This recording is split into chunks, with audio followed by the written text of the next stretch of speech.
కార్యేషు దాసి కరుణేషు మంత్రి భోజేషు మాత. ఇలా అన్నింటా నీవే.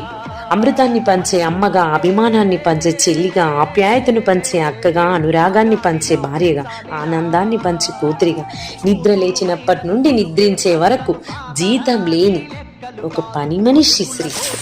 ఒక స్త్రీ ప్రేమించగలదు, క్షమించగలదు, ఎదిరించగలదు, ఏదైనా సాధించగలదు.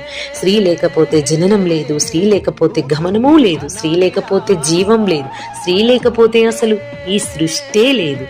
స్త్రీ చేసే ప్రతి పనిలో పాలు పంచుకోకపోయినా పర్వాలేదు, తను చేసే ప్రతి పనికి విలువనివ్వండి, స్త్రీని గౌరవించండి, స్త్రీని ప్రేమగా చూసుకోండి. ఆశలు, ఆశయాలు, కోరికలు అన్నింటినీ చంపేసుకుని కుటుంబం కోసం పోరాడుతుంది ఒక స్త్రీ. ఒక్కసారి అడిగి చూడండి తన ఇష్టాలేంటో. అందరికీ మహిళా దినోత్సవ శుభాకాంక్షలు.